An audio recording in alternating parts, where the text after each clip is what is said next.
there a right to work remotely? James Bailey is professor of leadership in the School of Business at George Washington University. Hello, James. Hi, how are you? Thanks for having me. And thanks for being with me. You know that more than 150,000 federal government workers in Canada struck for 15 days over the right to work remotely. Yet they ultimately failed to get that assurance written into their contracts. Do you think that workers can make the case that working remotely is a right? I don't think it's a right.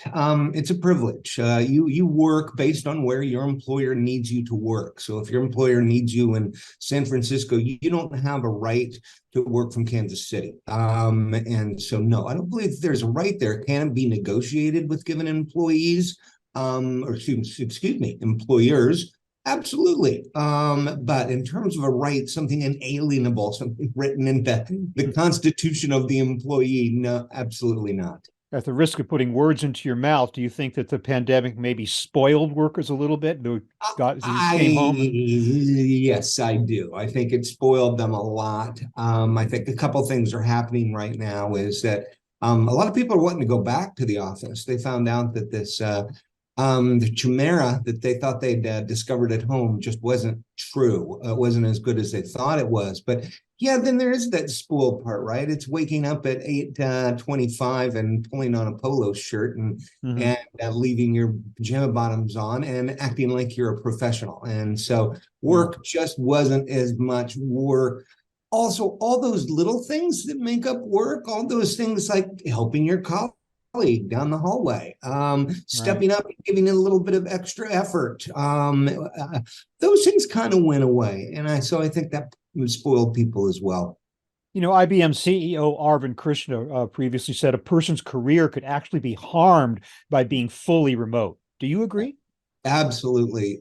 This is particularly so in some of my research. I've looked at this from a generational perspective, and there's three major generations in the workplace right now. There's baby boomers, there's Generation X, and there's millennials. Well, millennials loved working at home, didn't want to go back to the office, and felt like their work product was just as good, if not better, remotely than working in the office. Baby boomers on the other side were kind of in between. They kind of liked working at home because it was, they're getting a little older and slugging into the office a little bit harder every day. But Mm-hmm. it was the Gen Xers that really wanted to get back into the office and Yeah. really felt that their work product had suffered. And the reason is because it's careerism. That's when your career is really made, is when you're in that age group of 35, 38 to 50 or so. That's when you really blossom. That's when you get really good at what you do. And that's when the relationships that you've built come into play to move you into positions of leadership, Mm-hmm. i.e. promotions. And so by not being there at work, you're not making the networks, you're not making the friends and the colleagues that you're going to need to advance in the organization. Yeah, makes sense. Do you believe that hybrid work models are practical? And if so, where and maybe where not? I think they definitely are. And I think that, of course, where they are depends entirely on the industry. Can we do this? Can we allow people to work at home a certain period of time, whether that's 1 day a week or 2 days a week? If you're in a if you're a fireman, no, sorry, you got to be there every day. You can't work remotely, so it's really an industry based kind of issue. A big problem with the remote working is going to be equity and fairness. So let's say that we decide in a law firm that the intellectual property lawyers all need to be in on Mondays and Wednesdays. And the real estate attorneys or the tax attorneys all need to be in on Tuesdays and Thursdays. And then idea is we cluster them, right? That we bring them together at the same time. Well, what about the legal administrator that has to be there every day?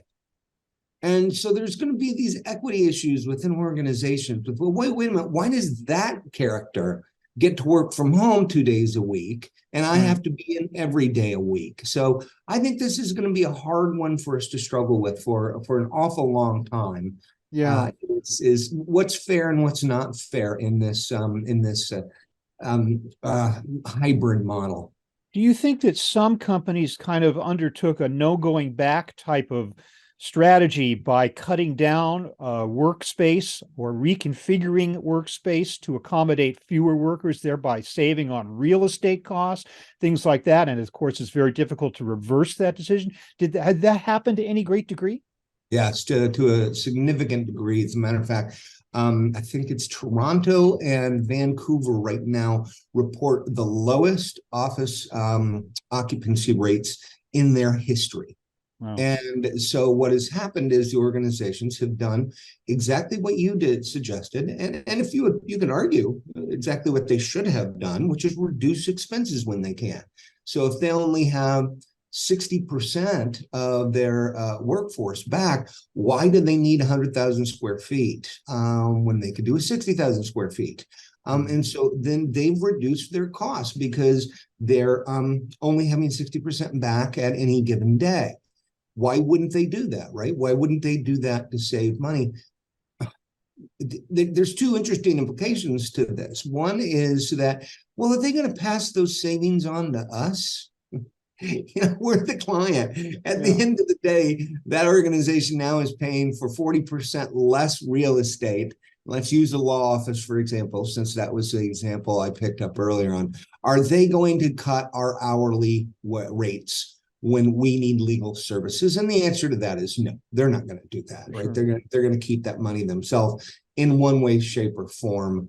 That downside to this is, wait a minute, what about all those people that used to be walking around downtown and stopping at the corner bodega to pick up milk and bread? Oh, for sure. Some of those places are just deserted now, the downtown areas. It's absolutely measurable. And you keep in mind, Brooks Brothers went broke.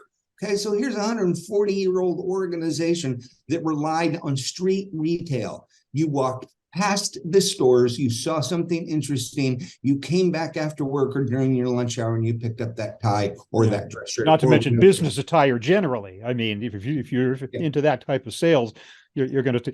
Do you think that more workers will be inspired by the example of the Canadian civil servants and attempt to organize for the right to work remotely going forward? I don't see it becoming that big of a movement. There's sort of differences in union attitudes and in America versus Canada versus Europe. I also think that there's going to be some organizations in the United States that would twist some arms if their people really started to get involved in this in a way that they felt was going to detract from their ability to give direction and to be profitable. So I don't think we'll see it come on quite as strongly here as we have in Canada or other places. Memories being short as they are long after some kind of a crisis or disaster, what is the possibility that this could just blow over in a few years and with everything finally getting back to normal and everyone just returning to the office in the way it used to be? Will we ever get back to that, do you think? I don't think so. We've been moving this way for 20 years. All right. That's one of the things that people forget is that we've been moving to remote work or other alternative work arrangements. For example, do all your work in 4 days. So 4 10-hour days, Sure.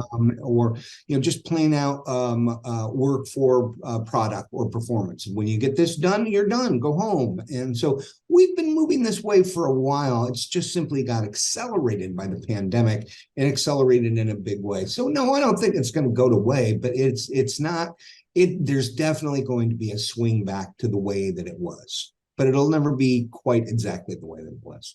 James Bailey, George Washington University, thank you so much for spending time with me to tell me about what's going on in the world of remote work, where we might be going with that. I really appreciate your time.